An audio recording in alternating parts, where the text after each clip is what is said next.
Hi hello ಎಲ್ರಿಗೂ ನಮಸ್ತೆ. ನಾವು ಎಂದಿನಂತೆ ಇವತ್ತು ಕೂಡ ಬೆಳಗ್ಗೆ ಬೇಗ ಎದ್ದು ನಮ್ಮ ಕೆಲಸವನ್ನು ಶುರು ಮಾಡ್ಕೊಂಡ್ವಿ. ಆದರೆ ಒಂದು ಮಿಸ್ಟೇಕ್ ಆಗೋಯಿತು. ಏನು ಗೊತ್ತಾ? ನಿನ್ನೆ ರೊಟ್ಟಿ ಮಾಡೋದು ತುಂಬಾ ಲೇಟ್ ಆಯಿತು. ಸಿಲಿಂಡರ್ ಖಾಲಿಯಾಗಿರೋದು ನಮಗೆ ಗೊತ್ತಿದ್ರೂ ಕೂಡ ನಮಗೆ ಮರ್ತು ಹೋಗಿತ್ತು. ಯಾಕಂದರೆ ನಮ್ಮನೆ ರೊಟ್ಟಿ ಕೊಡೋಕೆ ಹೋಗಿದ್ದರು.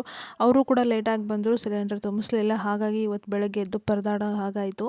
ಯಾಕಂದರೆ ಇವತ್ತು 7 ಗಂಟೆಗೆ ಶುರು ಮಾಡಿದ್ವಿ. ಸೊ ಕೆಲಸ ಮಾಡೋರ್ದು ಪರ್ಸ್ನಲ್ ಏನೋ ಕಾರಣ ಇದೆ, ನಾವು ಬೇಗ ಬಂದು ಬೇಗ ಹೋಗ್ತೀವಿ ಅಂದಿದ್ದಕ್ಕೆ ನಾವು ಬೇಗನೆ ಕರೆದಿದ್ವಿ. ಆದರೆ ಸಿಲಿಂಡ್ರನ್ನ ತುಂಬಿಸಿರಲಿಲ್ಲ.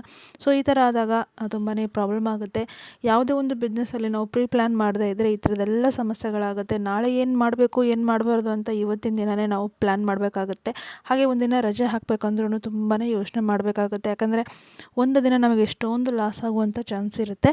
ಹಾಗಾಗಿ ತುಂಬಾ ಯೋಚನೆ ಮಾಡಿ ನಾವು ಮುಂದಿನ ನಿರ್ಧಾರವನ್ನು ತೊಗೋಬೇಕು. ಇಲ್ಲಾಂದರೆ ಈ ಥರ ಆಗುತ್ತೆ. ಸೊ ಸದ್ಯಕ್ಕೆ ನಮ್ಮ ಪುಣ್ಯಕ್ಕೆ ಇಲ್ಲೇ ಹತ್ತಿರದಲ್ಲಿ ಅಂದರೆ ನಮ್ಮನೆ ಕೆಲಸ ಮಾಡೋದಕ್ಕೆ ಬರ್ತಾರಲ್ವ, ಅವರ ಒಂದು ಮನೆ ಹತ್ರನೇ ಒಂದು ಸಿಲಿಂಡ್ರ್ ಇತ್ತು. ಸೊ ತೊಗೊಂಡು ಬಂದ್ವಿ, ಸ್ಟಾರ್ಟ್ ಮಾಡಿದ್ವಿ. ಯಾಕಂದರೆ ನಮ್ಮಲ್ಲಿ ಸಿಲಿಂಡ್ರ್ ಕೊಡೋದಕ್ಕೆ 9:30 ಬೇಕು. 9:30 ಮೇಲೆ ಆಫೀಸ್ ಓಪನ್ ಆಗುತ್ತೆ. ಸೊ ಅಲ್ಲಿವರೆಗೂ ನಾವು ಪರದಾಡಬೇಕಾಗುತ್ತೆ.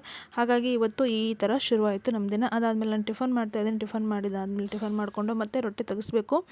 ನನ್ನ ಮಗಳು ಇನ್ನೂ ಮಲ್ಕೊಂಡಿದ್ದಾಳೆ. ಸೊ ಅವಳು ಎದ್ದೇಳೋಷ್ಟರಲ್ಲಿ ಎಷ್ಟಾಗುತ್ತೋ ಅಷ್ಟು ರೊಟ್ಟಿ ತೆಗೆಸ್ಬೇಕು. ಯಾಕಂದರೆ ತುಂಬ ಆರ್ಡ್ರ್ ಇದೆ ಇವತ್ತು, ಕೊಡೋದು ಇದೆಲ್ಲ ಇದೆ ರೊಟ್ಟಿ.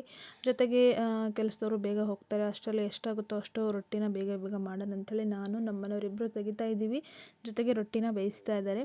ಸೊ ತುಂಬ ಜನರ ಪ್ರಶ್ನೆ, ರೊಟ್ಟಿ ಹೇಗೆ ರೋಸ್ಟ್ ಮಾಡೋದು ಮತ್ತು ಹೇಗೆ ಬಿಸಿ ರೊಟ್ಟಿಯನ್ನು ಮಾಡೋದು ಅಂತ ತುಂಬ ವಿಡಿಯೋದಲ್ಲೇ ಹೇಳಿದ್ದೀನಿ ನಾನು.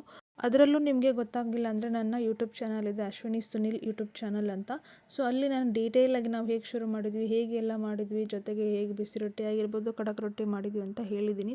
ಇನ್ನೂ ಏನಾದರೂ ಪ್ರಶ್ನೆಗಳಿದ್ರೆ ಈ ವಿಡಿಯೋ ಕೆಳಗಡೆ ಕೇಳಿ, ನಾನು ನೆಕ್ಸ್ಟ್ ವಿಡಿಯೋದಲ್ಲಿ ಹೇಳ್ತೀನಿ. Thank you.